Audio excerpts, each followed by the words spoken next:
Okay, so with the renin-angiotensin-aldosterone system, okay, this whole system is actually being activated, okay, when your blood pressure reduces, okay, or when there is a decrease in your blood sodium levels. Okay, so we have two physiological occurrences which will actually activate this system. Okay, now this system is actually activated one when there is a low blood pressure, which is hypotension, or when there is a decrease in your blood sodium levels. Okay, so when there is a decrease in your blood sodium levels, it will actually lead to a reduction in the flow of blood to the kidneys. Okay, and that will lead the kidney to release a hormone called renin. Okay, now this renin is actually produced by juxtaglomerular cells in the kidneys. Okay, but then we have three physiological mechanisms which will actually stimulate these juxtaglomerular cells in the kidneys to produce the renin. Okay, now let's begin. So I said that the whole process begins when there is a reduction in your blood pressure or a decrease in your blood sodium levels. Okay, when there is a decrease in your blood sodium levels, it will lead to a reduction in the flow of blood to your kidneys. So inadequate amount of blood flow to your kidneys will occur when there is a decrease in your blood pressure. Decrease in blood pressure could be as a result of a severe dehydration. It could be as a result of a hemorrhage. Is that okay? Good. And that will result in a reduction in the amount of blood flow to the kidneys. Now, within your kidneys, we have what we call efferent arterioles. Okay, in the efferent arterioles, we have baroreceptors within your efferent arterioles. These baroreceptors are very sensitive to changes in blood pressure. So anytime there is a change in your blood pressure, there is a reduction in your blood pressure or a low blood pressure, or there is a high blood pressure, these baroreceptors are able to detect it. Now, when there is a reduction in your blood pressure or when there is a low blood pressure, the baroreceptors within the efferent arterioles, they stretch. And the moment they stretch, they send a signal to the juxtaglomerular cells to release renin. Okay, so I said that the whole process begins when there is a low blood pressure or a decrease in the blood sodium levels. So anytime there is a low blood pressure, we have three physiological processes, okay, or mechanisms that would actually stimulate the kidneys, specifically the juxtaglomerular cells in the kidneys, to secrete renin. One of them is that when there is a low blood pressure, we have baroreceptors within the efferent arterioles, okay, who have that ability, okay, to sense changes in blood pressure. And once they sense a low blood pressure, okay, the baroreceptors will stretch and they stimulate the juxtaglomerular cells to produce renin. That is one. The second thing is that within your distal convoluted tubules, if you have a low blood pressure, filtration within the kidneys will reduce. So the amount of fluid that reaches the distal convoluted tubule will also reduce. And the macular denser cells in the distal convoluted tubules interpret this or senses this in the form of low sodium concentration.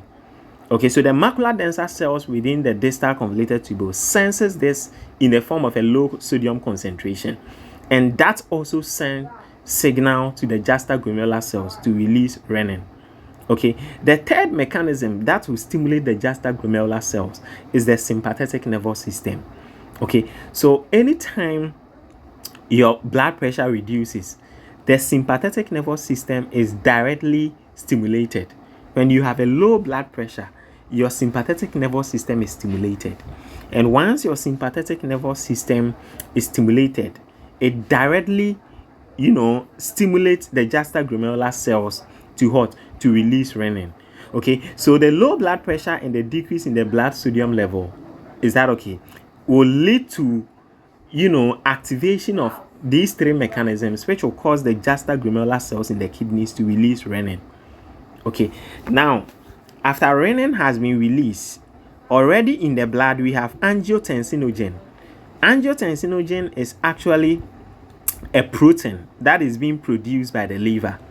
Okay, so once the liver produces this protein, it's in the blood. Okay, so after your body have gone through a low blood pressure, which has led to stimulation to produce this renin, the renin actually meets this angiotensinogen and it converts it within the blood. It converts it into angiotensin 1. Okay, now once it converts it into angiotensin 1, okay, this angiotensin 1 is also in circulation. Okay, it's also in circulation. As it gets to the lungs. The lungs also produces a hormone, an enzyme. We call it the angiotensin converting enzyme. The angiotensin converting enzyme. It is being produced by the lungs. Okay, so this angiotensin converting enzyme, this enzyme actually converts the angiotensin 1 to angiotensin 2. Okay, so the renin will first of all, after the renin has been released, the renin goes into circulation. In circulation, we have angiotensinogen, which is a protein being produced by the liver. Okay, now this renin, which is a hormone, converts this protein into angiotensin 1. Is that okay? If you read further in some literatures, you find out that this angiotensin 1 is even a vasoconstrictor, but it's not really active or potent. Okay, now in circulation, this angiotensin 1 gets to the lungs, and the lungs, which also produces angiotensin converting enzyme, converts this angiotensin 1 into angiotensin 2. And this angiotensin 2, first of all, is a potent vasoconstrictor. It's a potent vasoconstrictor, meaning it has that ability to constrict peripheral blood vessels. In constricting peripheral blood vessels, they will end up increasing your systemic vascular resistance. And you know, in blood pressure, okay, once your systemic vascular resistance increases, your blood pressure would automatically increase. Okay, now then again, this angiotensin 2, okay, can also have an impact on your adrenal glands, specifically the adrenal cortex, and cause the adrenal cortex to actually release aldosterone. Okay, and aldosterone also acts on the kidneys to cause sodium and water reabsorption.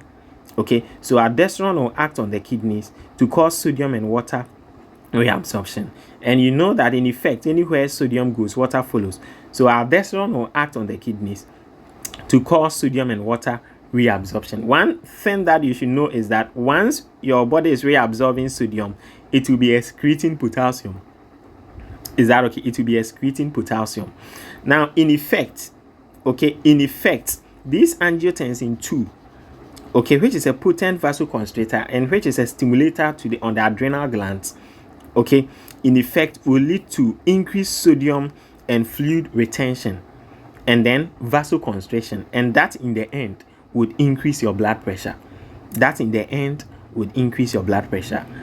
Okay, good. And another thing, that additional information that you need to know is that this angiotensin 2 can also stimulate the posterior pituitary, or can also stimulate the hypothalamus. You know, the antidiuretic hormone, this is a hormone that is actually produced in the hypothalamus, but then it is stored in the posterior pituitary. Okay, this angiotensin 2 can also stimulate the production or the release of antidiuretic hormone. And you know, antidiuretic hormone, diuretics means formation of urine. So an antidiuretic will stop urine formation. So that will further help your body to retain water. So in effect, your blood volume would increase. Okay, and once there is an increase in your blood volume, that can contribute to increase in your blood pressure. And once there is vasoconstriction, specifically in the peripheral vessels, that will increase systemic vascular resistance, and in the end, your blood pressure will increase. Okay, so I said that the whole process starts from the kidneys. So anytime there is a low blood pressure, okay, okay, the blood flow to the kidneys will reduce. And once the blood flow to the kidneys reduces, at the level of the kidney, we have three mechanisms that can detect this reduction and send signal to the kidneys, so that the kidneys, with the help of the juxtaglomerular cells, will release the renin. is the juxtaglomerular cells that releases the renin. Okay, so the three mechanisms that would actually stimulate the kidney to release the renin. First of all, we have baroreceptors in the afferent arterioles. These baroreceptors are so sensitive to changes in blood pressure. Okay, so once the blood flow to your kidneys reduces, the baroreceptors, they stretch, and when they stretch, okay, it's an indication of a reduction in the blood flow. So when they stretch, they stimulate the juxtaglomerular cells for them to secrete renin. Okay, now that is the first process. The second of the mechanisms is that we have the macular denser cells within the distal convoluted tubule. Okay, so anytime there is a reduction in the blood flow, okay, the amount of fluid that is being filtered reduces, and that would lead to a decrease in the sodium concentration in the distal convoluted tubule. This will be sensed by the macular denser cells, and based on that sensation, it sends a signal to the juxtaglomerular cells to also release renin. Because if there is the macular denser cells senses a reduction in sodium concentration, the process that would actually solve that reduction in sodium concentration is aldosterone, because it's aldosterone that will help the kidney to be able to retain sodium. Do you get it? So that the distal convoluted tubule will not allow sodium excretion. That is the whole idea. Is that okay? Good. So that is one. Okay, good. So these are that's the second mechanism. The third mechanism is the sympathetic nervous system. So anytime your blood pressure reduces, the sympathetic nervous system is actually stimulated, and directly, once the sympathetic nervous system is stimulated, it also stimulates the juxtaglomerular cells to secrete renin. Okay, now once renin is being produced, the liver over here, okay, also produce this protein. This is a protein, angiotensinogen. It's a protein produced by the liver. You know, the liver produces several types of proteins. Okay, it releases this protein into the blood, and this protein, you know, because renin is also in circulation, this protein meets renin, and then the renin converts the angiotensinogen into angiotensin 1. This angiotensin 1 is also a vasoconstrictor, but not that active or potent. Okay, so it needs to be activated. So as this angiotensin 1 remains in circulation, gets to the lungs produces an enzyme we call angiotensin converting enzyme. Okay, and this enzyme would activate the angiotensin 1 to angiotensin 2. Okay, so the enzyme, angiotensin converting enzyme, would activate angiotensin 1 to angiotensin 2, and this angiotensin 2 is a potent vasoconstrictor 1. It also has that ability to stimulate the adrenal gland, specifically the adrenal cortex, to release aldosterone, and this aldosterone will cause sodium and water resorption in the kidneys. Is that okay? This same angiotensin 2 can also act on the posterior pituitary to release antidiuretic hormone. And you know, antidiuretic hormone would also facilitate, you know, water retention or fluid retention. And in the end, your fluid volume would increase. Once your fluid volume or your blood volume increases, your blood pressure would also increase. Okay, we said that this angiotensin 2 is also a potent vasoconstrictor, which will constrict your peripheral vessels. Once they constrict your peripheral vessels, okay, at the end of everything, your systemic vascular resistance will increase, and as your systemic vascular resistance increases, your blood pressure increases. Okay, now in summary, one of the things you have to understand is that this is a system. So we have organs that comes together to ensure the regulation of the system.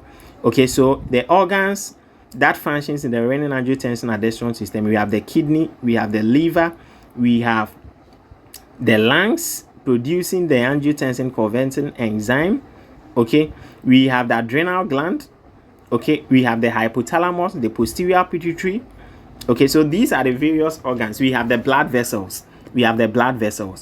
Okay, so these are the various organs that ensures the smooth regulation of the renin-angiotensin-aldosterone system. Okay, in as much as this renin-angiotensin-aldosterone system helps you regulate your blood pressure, it's also being regulated. Okay, because if the system is not being regulated, so for example, you have a very low blood pressure, this system have come in to increase your blood pressure. After your blood pressure have gotten to a normal level, the process have to be suppressed. Okay, so if there is a poor regulation of this renin-angiotensin-aldosterone system, you can even end up having a high blood pressure. And so if you've observed, that is the reason why sometimes we can give patients angiotensin converting enzyme inhibitors. The whole idea is to stop the conversion of angiotensin 1 into angiotensin 2. So at the end of the day, there is not going to be any vasoconstriction, and there is not going to be any sodium and water resorption in the kidneys. Okay, and blood pressure in effect would be normalized. Okay, so if you've observed, sometimes some hypertensive patients, they give them angiotensin converting enzyme inhibitors.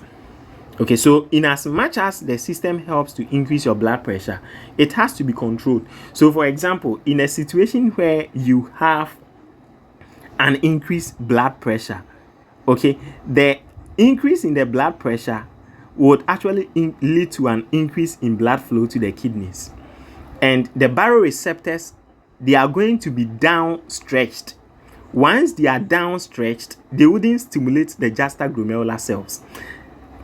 Once you have an increase in blood pressure too, the parasympathetics will be the one to be at role, and parasympathetic will not stimulate the juxtaglomerular cells.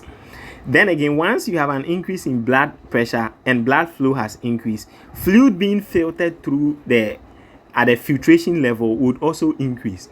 And so therefore, the macular denser cells will sense an increase in sodium concentration, and that will not stimulate the juxtaglomerular cells to produce renin.